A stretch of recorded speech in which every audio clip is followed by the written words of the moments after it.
ಚಂಡೀಗಢನ mayor ಚುನಾವಣೆಯಲ್ಲಿ ಎಲ್ಲ ಕಾನೂನು ಕಾಯ್ದೆ ಮತ್ತು ನಿಯಮಗಳನ್ನು ಗಾಳಿಯಲ್ಲಿ ತೂರಿ ಹೇಗೆ ಬಿಜೆಪಿ ವೋಟ್ಗಳನ್ನು ಕದ್ದಿದೆ ಅನ್ನೋದನ್ನು ಸಾಕ್ಷಿ ಸಮೇತ ಕ್ಯಾಮ್ರಾದಲ್ಲಿ ಸೆರೆ ಹಿಡಿಯಲಾಗಿದೆ. ಹೇಗೆ ವೋಟ್ಗಳನ್ನು ಕದ್ದು ಮೇಯರ್ ಚುನಾವಣೆಯಲ್ಲಿ ಗೆದ್ರು ಅನ್ನೋದನ್ನು ಈ ವಿಡಿಯೋದಲ್ಲಿ ತೋರಿಸ್ತೀವಿ ನೋಡಿ. ಈ ಚುನಾವಣೆಯಲ್ಲಿ ಕೇಂದ್ರ ಸರ್ಕಾರ ಮೇಲೆ ಕಾಣ್ತಿರೋ ವ್ಯಕ್ತಿಯನ್ನ ಅಲ್ಲಿನ ಚುನಾವಣಾ ಅಧಿಕಾರಿಯಾಗಿ ಆಯ್ಕೆ ಮಾಡಿರುತ್ತೆ. ಇವರ ಪರಿಚಯ ನಿಮಗೆ ಇಲ್ಲದೆ ಇರಬಹುದು. ಇವರ ಹೆಸರು ಅನಿಲ್ ಮಾಸಿ ಅಂತ.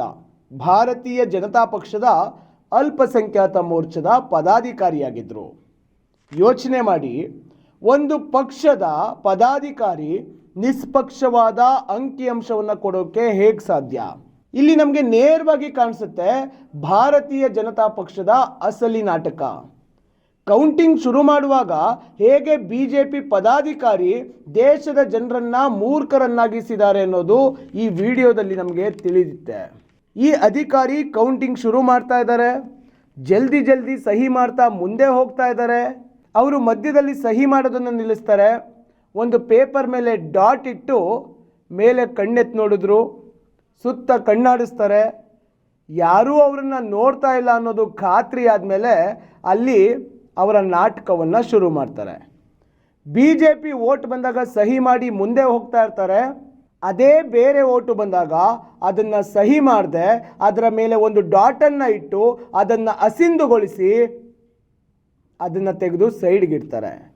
ಒಂದ್ರ ನಂತರ ಒಂದರಂತೆ ಸುಮಾರು 8 ಓಟ್ಗಳನ್ನು ತೆಗೆದು ಹಾಕಿರೋದನ್ನ ನಾವು ವಿಡಿಯೋದಲ್ಲಿ ಗಮನಿಸಬಹುದು. ಈ ಮನುಷ್ಯ ಎಷ್ಟು ಆತುರದಲ್ಲಿ ಇದ್ದರು ಅಂದರೆ, ಎಣಿಕೆ ಮುಗಿದ ಕೂಡಲೇ ಆತುರದಿಂದ ಅವ್ರನ್ನ ಕರ್ಕೊಂಡು ಬಂದು ಕುರ್ಚಿಯ ಮೇಲೆ ಕೂರಿಸೇ ಬಿಡ್ತಾರೆ.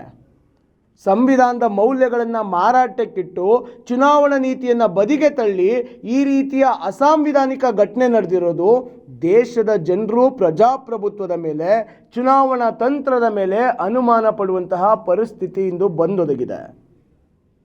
ಹೆಚ್ಚಿನ ವಿಡಿಯೋಗಳಿಗೆ ಪ್ರತಿಧ್ವನಿ ಯೂಟ್ಯೂಬ್ ಚಾನೆಲ್ ಸಬ್ಸ್ಕ್ರೈಬ್ ಮಾಡಿ, ಬೆಲ್ ಐಕಾನ್ ಕ್ಲಿಕ್ ಮಾಡಿ.